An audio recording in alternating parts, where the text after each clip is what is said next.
Welcome to Peach Betty. My name is Morgan. Today I would like to share with you how I do this bump hairstyle. This is a style that I have done for the past 10 years and have kind of perfected over the years. This is my go-to everyday look. Let's deconstruct it.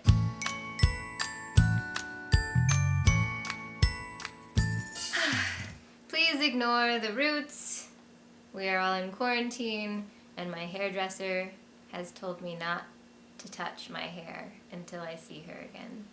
So this is what you get. This is the mess that I have to deal with. And instead of trying to straighten it and manage it, I just stick it up in 7 bobby pins and move on with my day. I started doing this bump hairstyle when I started culinary school.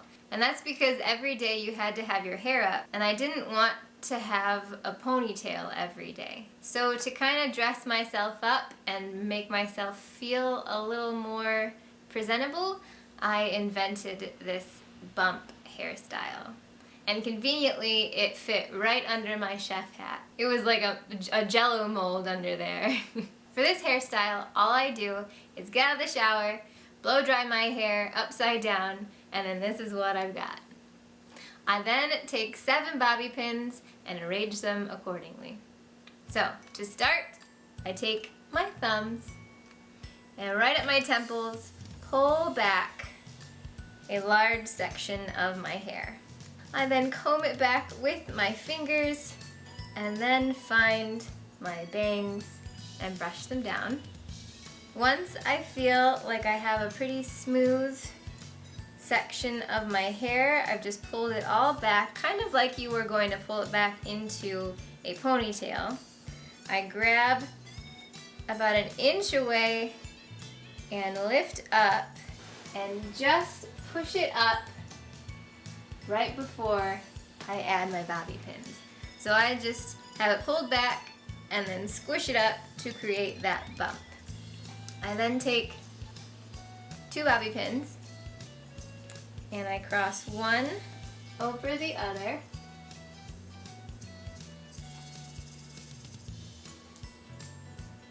Like that.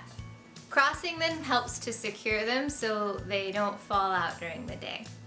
Hair everywhere. My hair just falls out.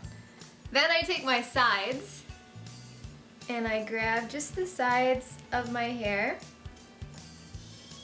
and get that section securely on the side. Grab another bobby pin.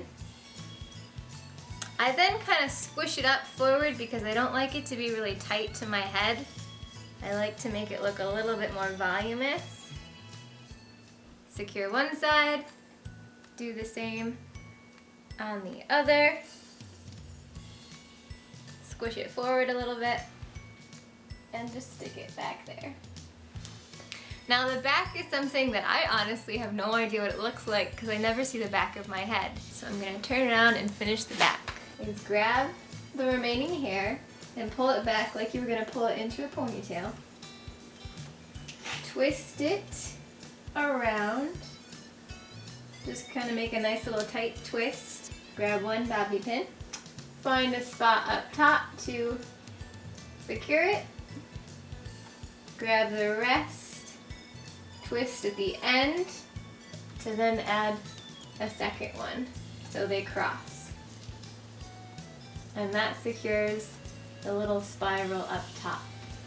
And then, oh, I lost one. Oh, there it is. Then the last one, all I do is I have little baby hairs that hang out on the bottom that I don't like, so I just kind of grab them and just stick that one wherever you need it. It's just kind of an extra little help. And then I have my front little wispy friends, and then I just twist those around my fingers. I've already straightened my hair today, so they are nice and straight, but usually they're sticking straight out. So take a straightener and just straighten your bangs and your little sides. These are optional, of course. And then I dress it up with a scarf. Scarves are my favorite things to wear. They just make me feel a little fancier, a little more put together once I put them on. Just adds a little something to your outfit. So with the longer ones, I roll them up and then just tie a little knot on the side. One, not too tight because your head will hurt if you tie it too tight. and 2. I like to keep them just over my ears because I feel like my ears stick out, so I just cover them up a little bit. And then once it's in there, I take my fingers and just fluff up that poof even more. And that's it. Alright, thank you guys for watching this video. I hope it was helpful. If you would try it out and take some pictures, I would love to see them. I'll see you next time. Bye.